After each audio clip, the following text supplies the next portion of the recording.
దేశంలో హనుమంతుణ్ణి ఆరాధించే వారి సంఖ్య కోకొల్లలు.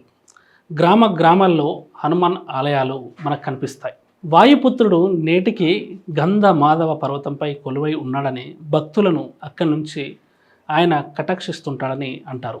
ఇక హనుమాన్ జయంతిని ప్రతి ఏడాది 2 సార్లు జరుపుకోవడం ఆనవాయితీగా వస్తుంది. అసలు హనుమాన్ జయంతిని ఏడాదికి 2 సార్లు ఎందుకు జరుపుకుంటారో ఈ వీడియోలో తెలుసుకుందాం. శ్రీరాముని భక్తునిగా హనుమంతుడికి ప్రత్యేక స్థానం ఉంది. పురాణాల ప్రకారం హనుమంతుడు ప్రజలను వారి దుఃఖం నుంచి, బాధల నుంచి విముక్తి చేయగల సమర్థుడు. అందుకే ఆంజనేయుడిని సంకట మోచన్ అని పిలుస్తారు. హనుమంతుని జన్మదినోత్సవాన్ని హైందవులు అత్యంత వైభవోపేతంగా జరుపుకుంటారు. ఈ ఏడాది ఏప్రిల్ 12న హనుమాన్ జయంతి వేడుకలు జరగనున్నాయి. దీంతో పాటుగా మరో రోజు కూడా హనుమాన్ జయంతి వేడుకలు జరుపుకోవడం ఆనవాయితీగా వస్తుంది. చైత్ర మాసంలో తొలి హనుమాన్ జయంతి వేడుకలు జరిగితే ఆ తర్వాత వచ్చే వైశాఖ మాసంలో మరోసారి కూడా హనుమాన్ జయంతి వేడుకలను జరుపుకుంటారు. దీని వెనుక ఉన్న రహస్యం ఏంటో ఇప్పుడు తెలుసుకునే ప్రయత్నం చేద్దాం. పురాణాల ప్రకారం హనుమంతుడు పుట్టుకతోనే అసాధారణ శక్తిని కలిగి ఉన్నాడు. తన శక్తితో దేన్నైనా సరే తన వశం చేసుకోగల సమర్థుడు. ఆయన బలం ముందు ఏది సాటిరాదు. మహాశివుని అంశతో వాయుపుత్రుడిగా జన్మించిన హనుమంతుడు ఓసారి ఆకాశంలో ఉన్న సూర్యుని చూసి పండు అనుకుని తినడానికి ప్రయత్నిస్తాడు. వస్తున్నది వాయుపుత్రుడు అని తెలుసుకున్న సూర్యుడు తన వేడిని తగ్గించేస్తాడు. కానీ బాలహనుమయ్య సూర్యుడిని పండుగ భావించి మింగేందుకు ప్రయత్నిస్తాడు.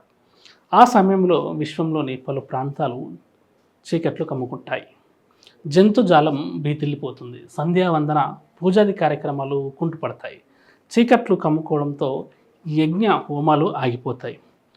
హవిషులు అందక దేవతలు ఆకలితో అలమటించిపోతారు. జరుగుతున్న పరిణామాలని గుర్తించిన ఇంద్రుడు తన వజ్రాయుధంతో హనుమంతునిపై దాడి చేస్తాడు.